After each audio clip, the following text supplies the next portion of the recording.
e o bem vai prevalecer.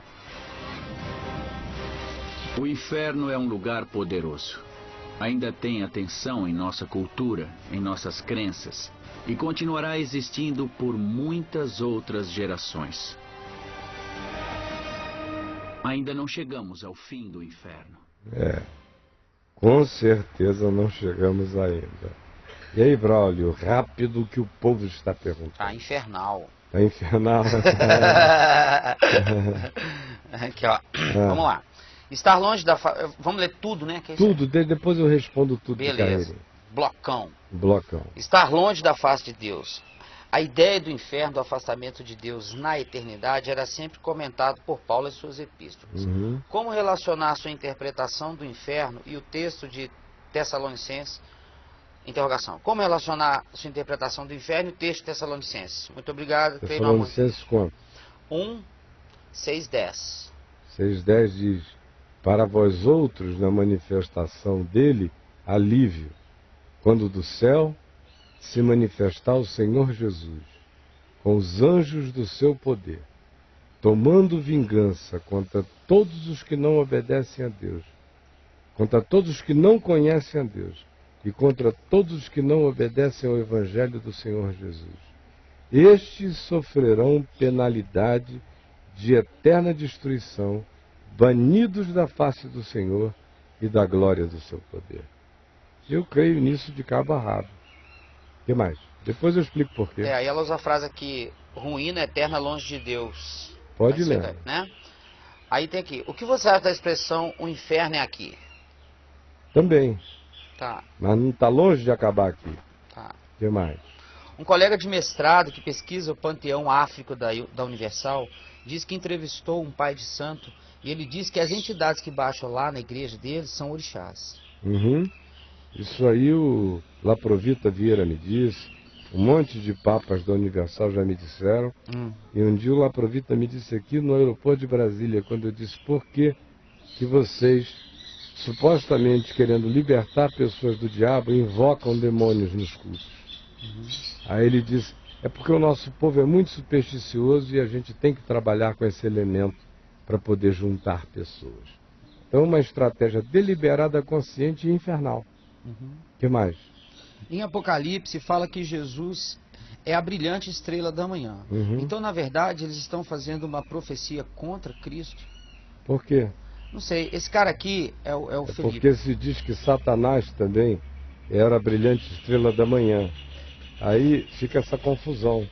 Se Satanás foi um dia designado como a brilhante estrela da manhã, parece que essa designação não cabe em nada positivo. Mas Satanás foi assim descrito quando ele era absolutamente positivo. Quando ele ficou negativo, ele foi chamado de Satanás, Diabo, Belzebu e tudo mais.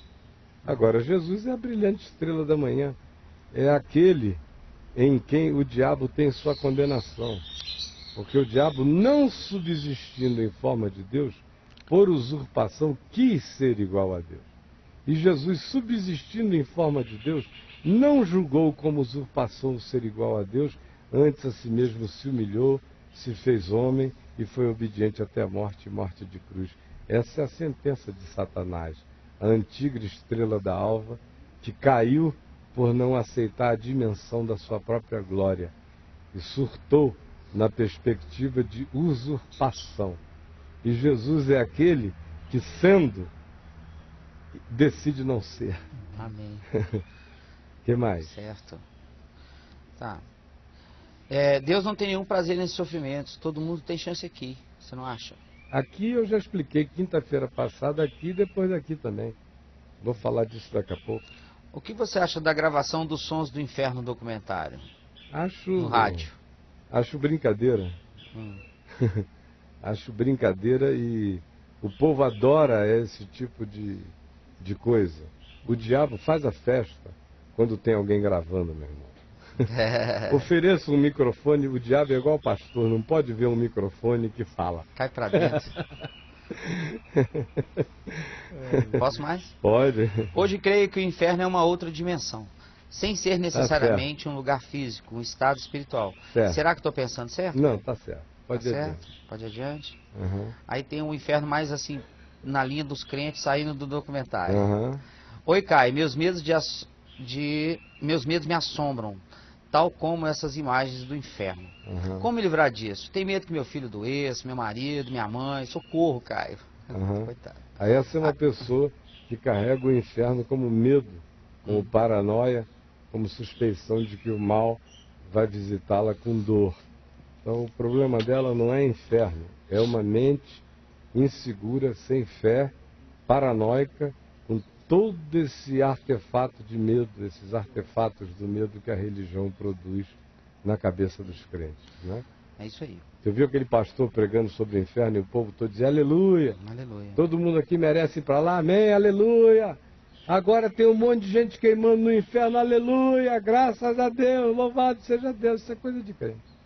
O cara dá aleluia porque tem gente no inferno. Não, e tem uma o diabo diz, esses são os meus aliados. E aí? Aí vou dar você deu uma raquetada, aí a bola vai andar forte agora, cara. Eu queria entender porque os crentes falam muito mais do diabo e do inferno do que de Deus. A minha mãe, praticamente, não fica um dia sem condenar alguém ao inferno. Eu já pedi milhares de vezes para ela parar com isso. Eu expliquei os motivos para ela, mas ela nunca me deu ouvidos. Eu até parei de falar disso com ela, sabe, Caio? Eu tenho medo que ela me condene também. Né? Agora, sabe por quê? A mãe do cara. É porque esses crentes, em geral, são igual aquele pastor. Dá para dar uma ajeitadinha nesse preview aqui, Leozinho, que ele está todo borrado, deve ser um negócio aí falhando. Mas sabe por que eles ficam assim? É porque eles não servem a Deus por amor. Eles servem a Deus por medo. E como eles obedecem a Deus por medo, o que acontece é o seguinte, eles ficam com raiva de todo mundo que com medo ou sem medo vive a vida que quer viver. Então eles têm que condenar o inferno como vingança quem não adotou a espiritualidade do medo para se comportar.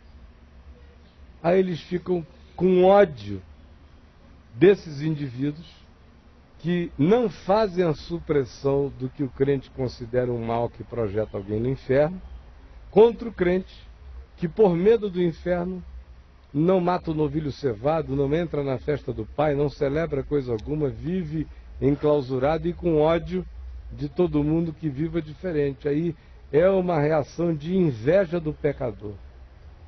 Esse mandar gente para o inferno toda hora é crente com inveja do pecado dos outros. É que fica mandando os outros para o inferno o tempo todo. Eles morrem de tesão no pecado do cara que está indo para o inferno.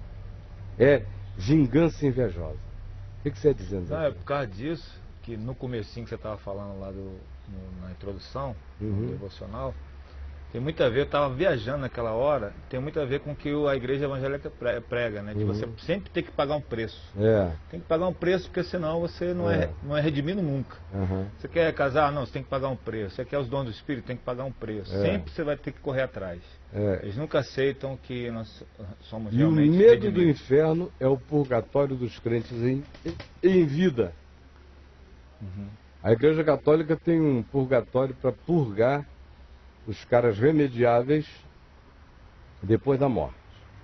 A Igreja Católica não tem uma teologia do purgatório, mas o purgatório, a Igreja Evangélica não tem uma teologia do purgatório, mas o purgatório evangélico é esse medo do inferno, que faz as pessoas viverem não para Deus, mas viverem tentando não ir para o inferno a vida inteira, o que gera um inferno existencial sem tamanho no coração. Que mais, Val? Por que a igreja física se torna um inferno quando pecamos? Né? Porque tem um monte de gente que servindo a Deus pela razão que eu disse, que não é por amor, não é por misericórdia, não é por graça. É a parábola do credor incompassivo em cumprimento. O cara acha que recebeu o perdão de Deus, não se apropria do perdão de Deus e continua raivoso contra o mundo. É ler lá Mateus 18, parábola do credor incompassivo, a gente vai entender isso, eu vou falar dela daqui a 5 minutos quando você acabar essa lista aí. Tá. Que mais? O medo do inferno afasta as pessoas da graça de Deus, Caio? Claro. Nunca vi ninguém se aproximar da graça de Deus por causa de medo do inferno. O que eu vejo é gente, por causa do medo do inferno, ficar recorrendo à graça de Deus como antídoto mas não como paixão, amor e entrega.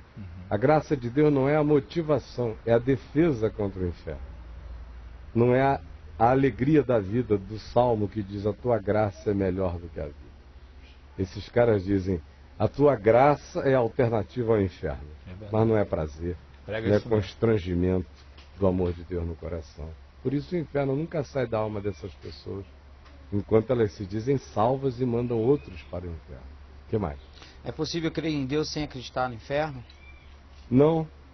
Eu acho que quem crê na revelação do Novo Testamento sabe que existe céu e inferno, mas sabe que a motivação do Novo Testamento para a gente andar com Deus não é o bônus celestial, nem são as penalidades infernais.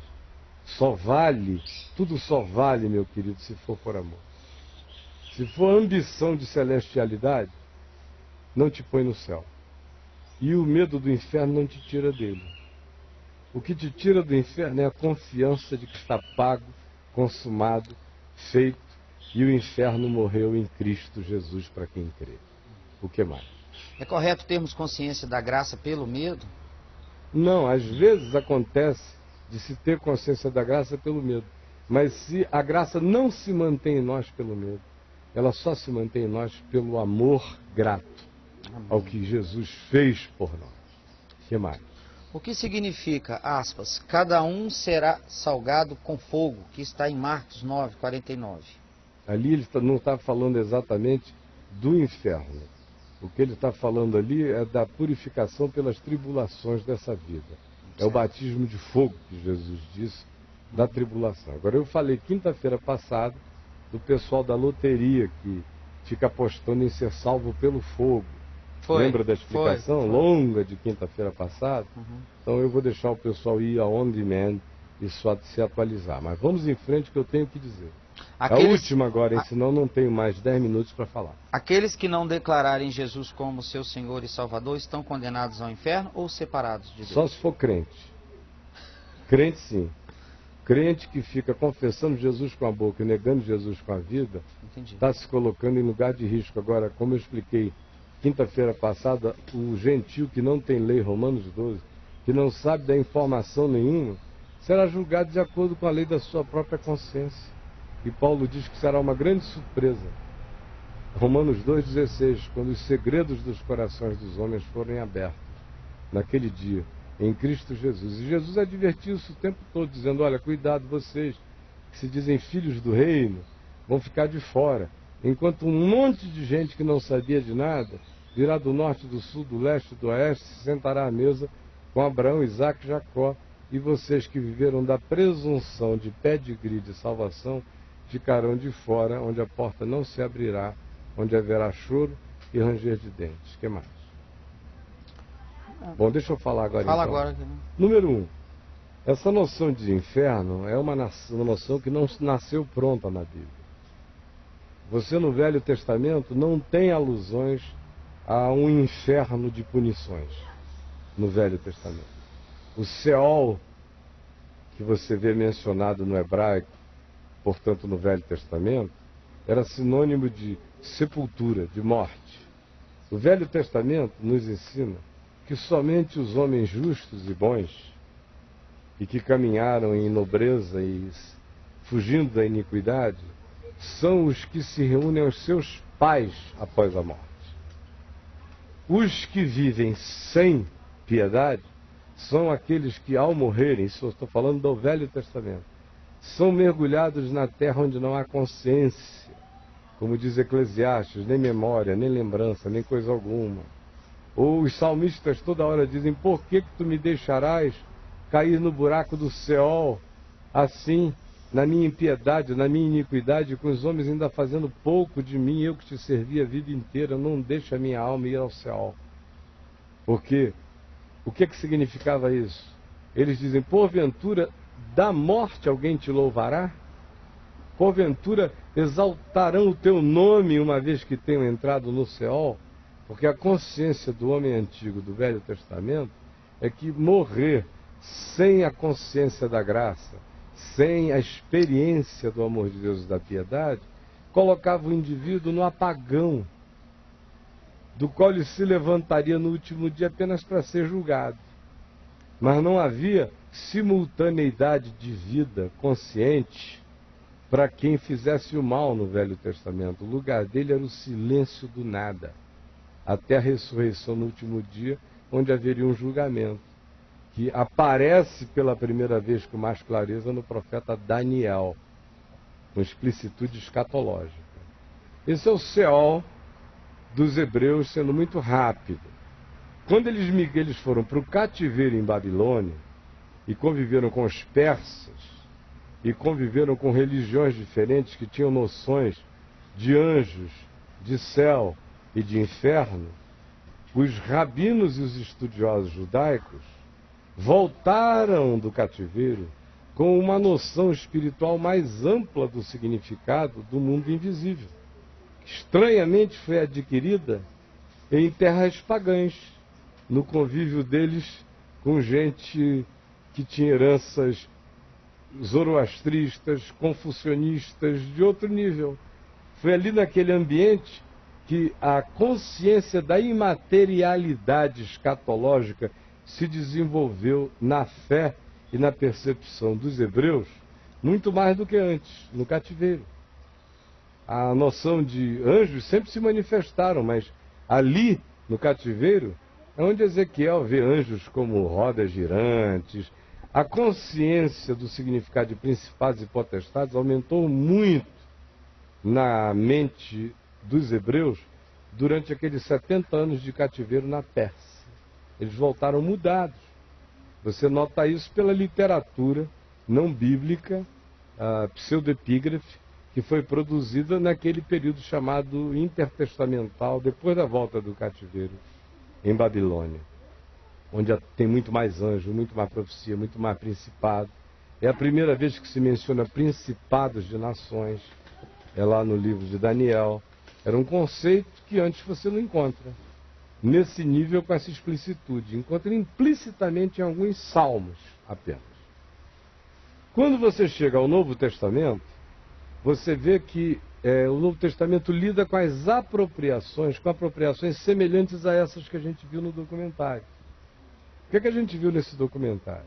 A gente viu que os abismos geográficos, topográficos, ou os fenômenos como vulcão e coisas semelhantes, ou grutas profundíssimas, gerou na mente dos povos a crença do inferno como lugar de punição.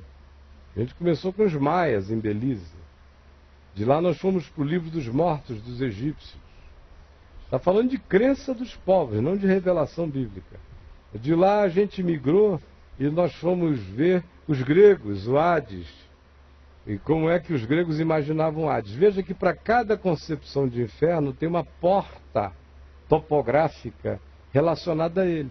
E veja como os exploradores, entrando por essas portas, eles encontram dentro das grutas exatamente os mesmos ambientes que correspondiam à cosmologia infernal de maias, de astecas, de egípcios e de gregos, por exemplo, porque a sala dos espinhos, a sala dos leopardos, a sala das facas, tudo isso estava lá dentro, em estalactites, estalacnites, buracos, fogo.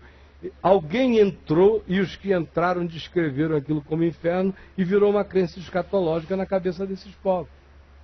Agora, eu podia sair multiplicando e o tempo não dá. Eu quero só voltar para o Novo Testamento e dizer o que eu estava dizendo. O Novo Testamento usa a mesma fenomenologia física para descrever a imaterialidade não localizável, não espaço-temporal do inferno. O inferno neotestamentário é dimensional, não é local. Não é local, é dimensional. Então, mas o Novo Testamento usa. Usa por quê? Porque o homem, o ser humano, em qualquer geração, precisou de analogias, de metáforas, de arquetipias, para poder internalizar conceitos. Do contrário, ele não internalizaria conceitos. Então vamos pegar Jesus e ver o que Jesus diz do inferno. Olha só, tinha uma lixeira em Jerusalém, num lugar chamado Vale de Inom. que hoje é um dos lugares mais bonitos de Jerusalém. Mas no passado era lixeira. Por que virou lixeira? Porque muitos reis de Israel mataram seus filhos naquele lugar, oferecendo seus filhos em sacrifício a Moloque, Astarote e outros deuses pagãos, Belzebu, Baal, tudo que é divindade perversa. Então o lugar ficou estigmatizado como lugar da maldade, virou a lixeira da cidade, onde se queimava o lixo. E as lixeiras são lugar de fogo, especialmente na antiguidade. Botavam lixo ali para queimar. Jesus diz em Marcos, usando o Geinon, que G de vale e non do nome do dono do vale originalmente, era Vale de Inon. Virou a lixeira de Jerusalém. Geinon acabou virando Geena, que é o que a gente lê no Novo Testamento como designação para o inferno. Associado aqui, aonde o fogo não acaba, o verme não morre. Ele está usando uma linguagem que qualquer um em Jerusalém ou em Israel entenderia o que ele queria dizer a respeito daquilo. Por outro lado, você vê Jesus definindo outras categorias de inferno. Você tem esse inferno que o fogo não apaga por uma eternidade inteira, como você tem os infernos dos quais se sai. No Novo Testamento, palavras de Jesus. Por exemplo, Mateus 5, o assassino verbal, que não precisa matar alguém com uma faca, mata com a língua, mata com desprezo, mata com ódio, mata nulificando o próximo, chamando-o de raca, de nada, designando a vacuidade, designando o próximo à vacuidade como existência, desconstruindo o outro. Jesus diz que ele é um habitante do inferno, e Jesus diz: eu recomendo que você se reconcilie com o seu próximo enquanto vocês estão aqui, a caminho, na terra. Porque senão você vai ser entregue ao oficial de justiça. Ele usa uma linguagem romana, do sistema romano de justiça. O oficial de justiça vai te entregar ao meirinho, o meirinho vai te entregar ao carcereiro, o carcereiro vai te entregar ao verdugo, tu vai ser colocado num cárcere, não sairás de lá enquanto não pagares o último centavo. Isso. Então tem um inferno relativo na boca de Jesus, tanto quanto tem um inferno semi-absoluto na boca de Jesus. Esse inferno relativo aparece outra vez em Mateus 18, na parábola do credor incompassivo, que é aquele cara que não tinha como pagar o seu patrão e foi perdoado de tudo porque pediu perdão. De tudo. Ele devia o impensável, o impagável. Foi perdoado. Saiu da sala onde ele foi perdoado e encontrou alguém que devia uma merreca a ele, muitas vezes menos do que ele devia ao patrão.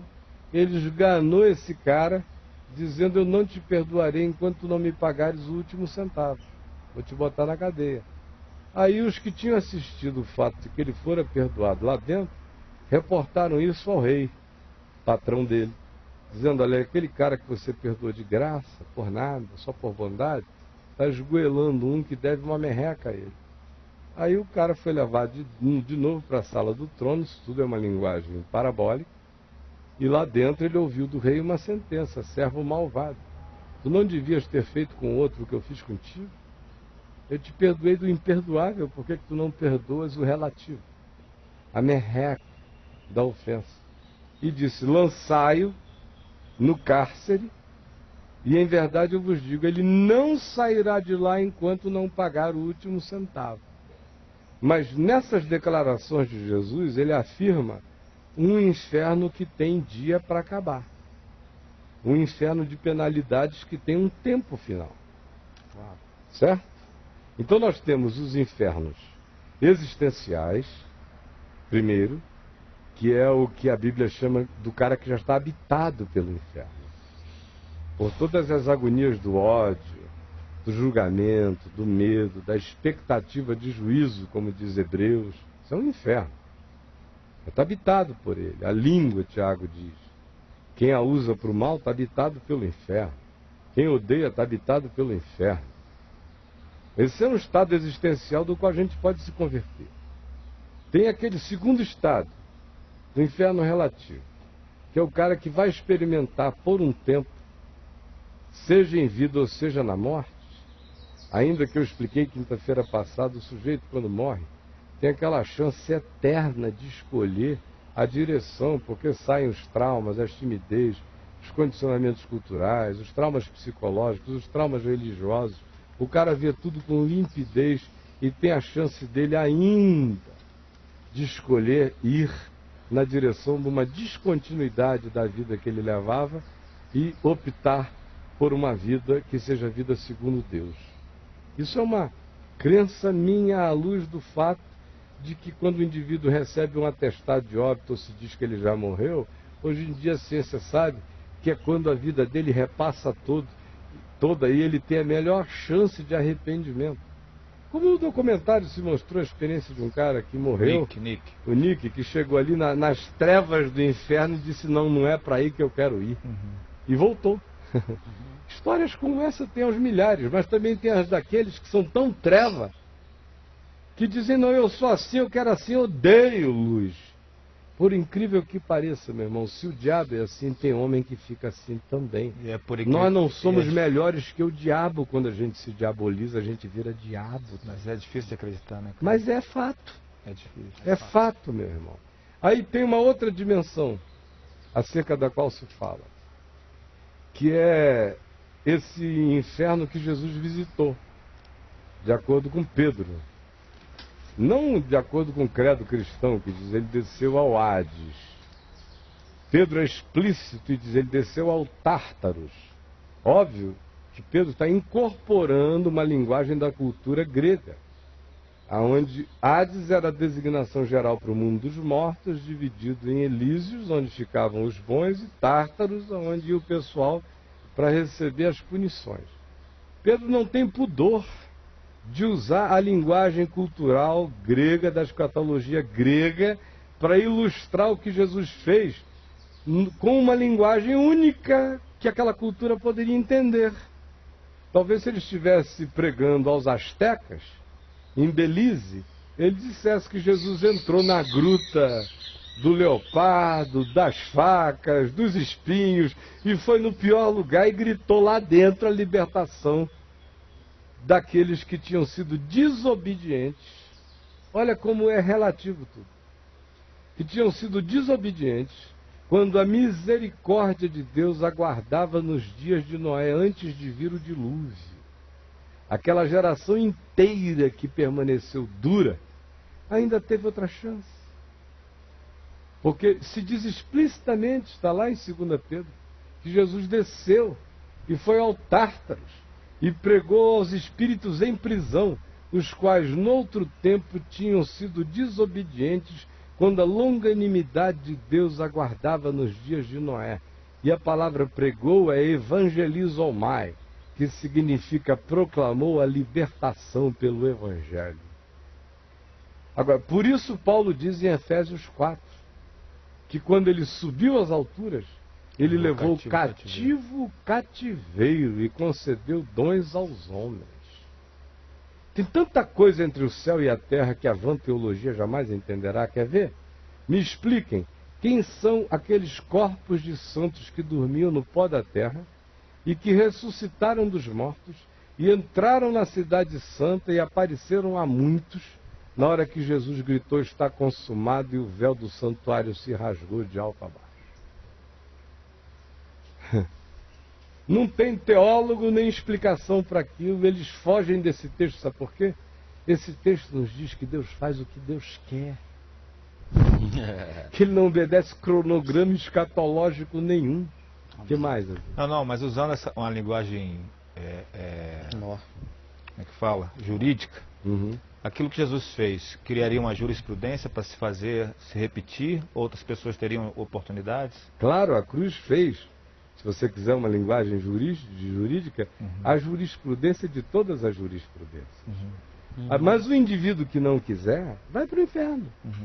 Quem não quiser, vai. Agora, é duro ir. o cara chega ali na última hora. Agora, eu disse quinta-feira, não brinquem disso, porque ninguém que delibera brincar disso vai ter a chance do inocente. Quem fica brincando disso, eu vou ser salvo pelo fogo. Meu amigo, vai ser queimado pelo fogo, vai botar a bunda na chapa. E não queira saber o que é isso, eu não quero nem saber o que é isso. Agora, eu sei que o inferno é uma eternidade. Mas eu sei que eterno é só Deus, nem o diabo.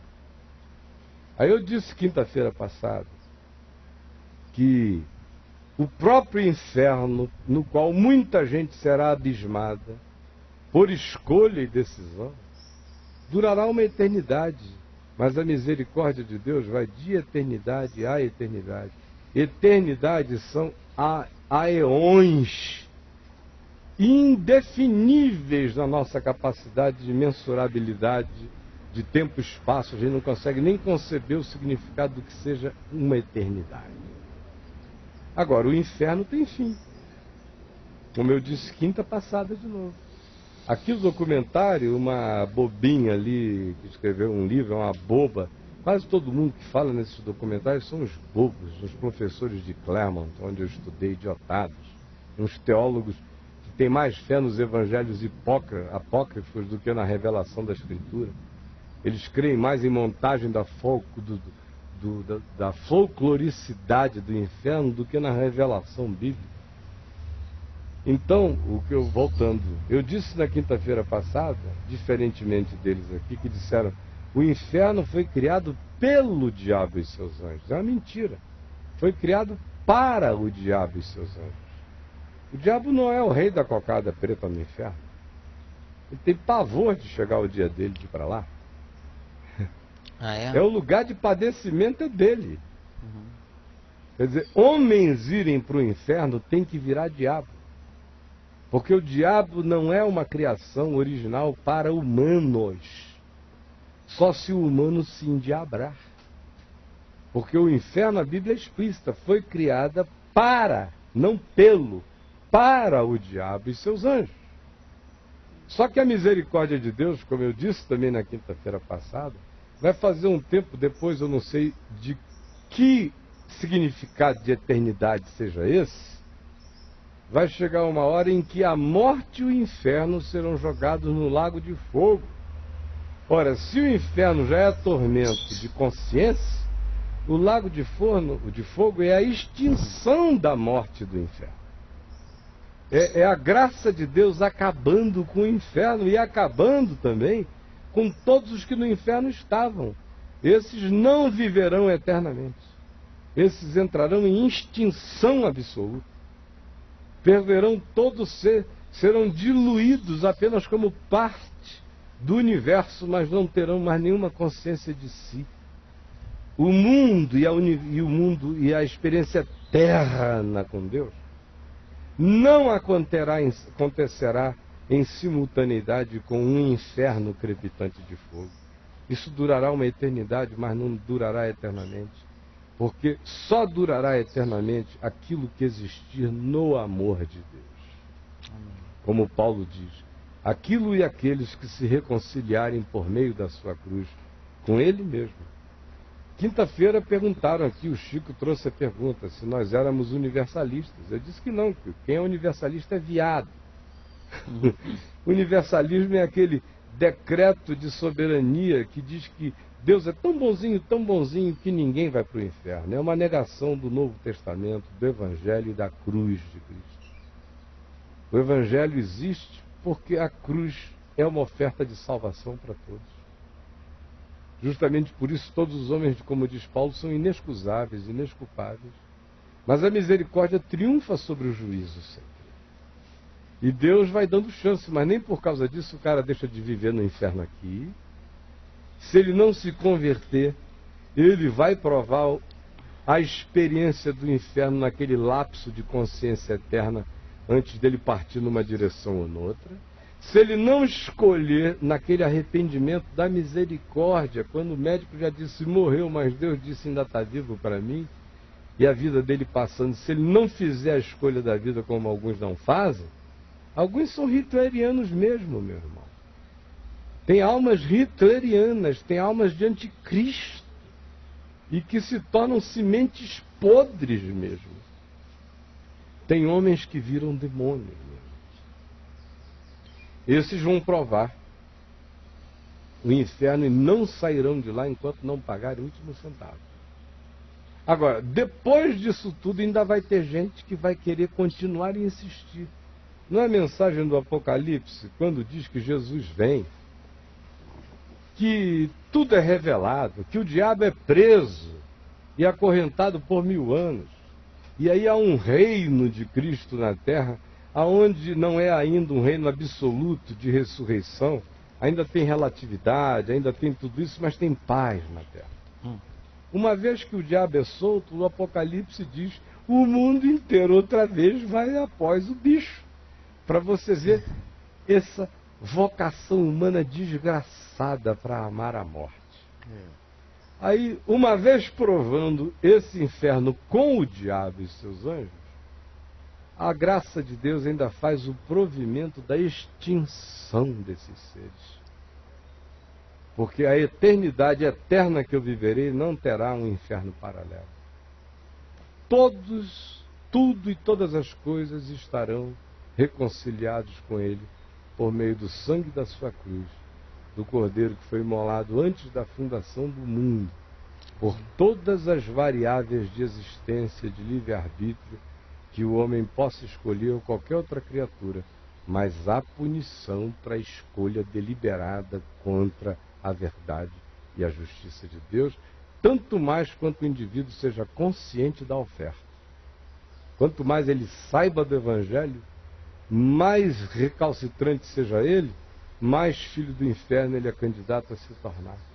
Quanto mais alienado de tudo ele seja, menos julgado ele será, porque cada um de nós é julgado pela luz que recebeu e não pela luz que não recebeu. Pelo que soube e teve, e não pelo que não soube e não teve. De modo que eu podia ficar aí o resto do dia à vontade, tem tanta coisa me vindo aqui à cabeça, como por exemplo o rico e o Lázaro. O cara acabou de perguntar. O rico e o Lázaro, que é também uma linguagem fabulosa, de fábula, é uma linguagem de metaforia. Então, dá a impressão de que é um lugar espaço-temporal, né? Que o Lázaro está lá, na boa, no seio de Abraão, e o rico está aqui, um abismo, vendo o cara lá, me tira daqui, manda avisar os meus irmãos. Mas é claro que Jesus não está falando de um lugar onde, por um abismo, a gente vê quem está na bagaça de lá e os da bagaça de lá, quem está na graça do lado de cá, uma separação dimensional.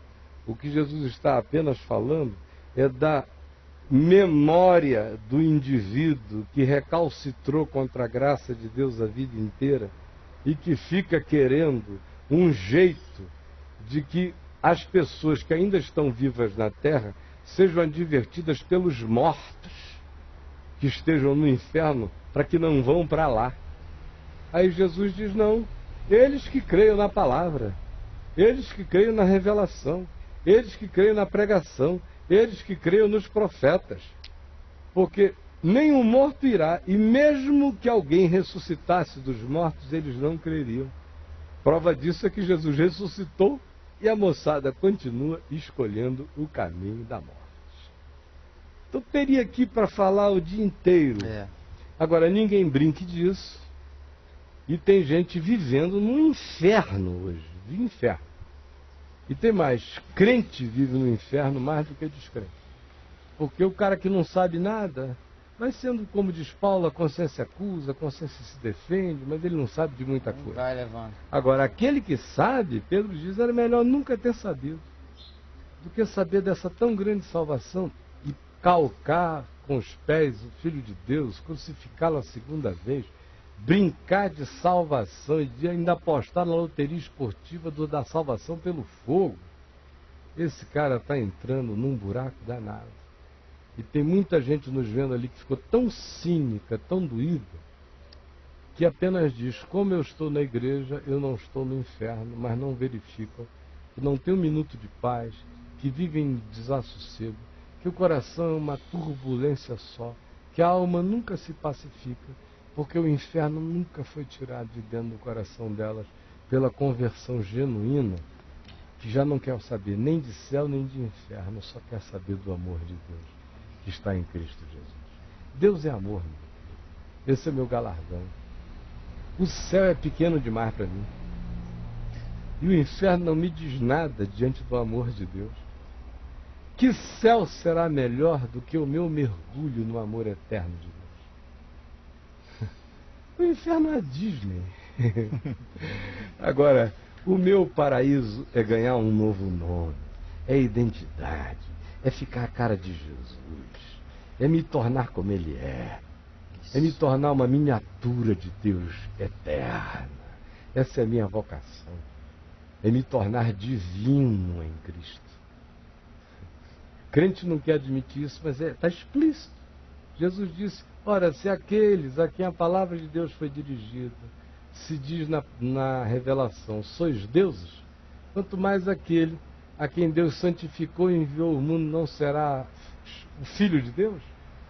E o apóstolo Paulo diz que nós que estamos em Cristo nos tornamos filhos à semelhança de Jesus. Fomos adotados na mesma categoria.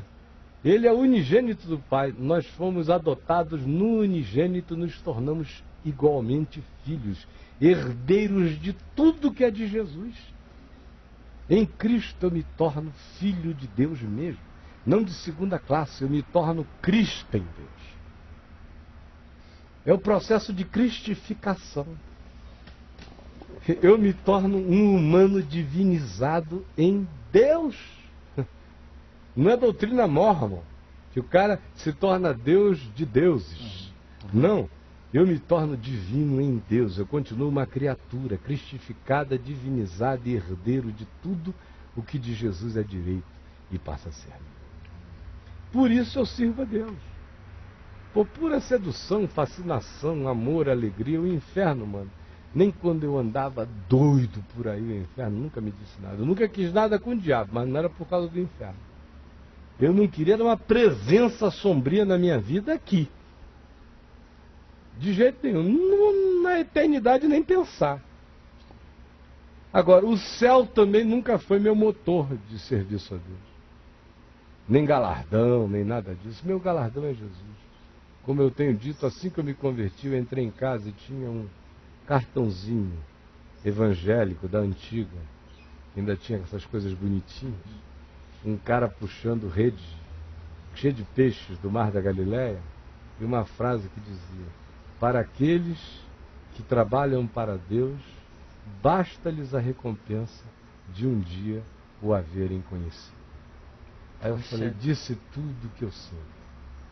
Porque não é um inferno, não é um céu.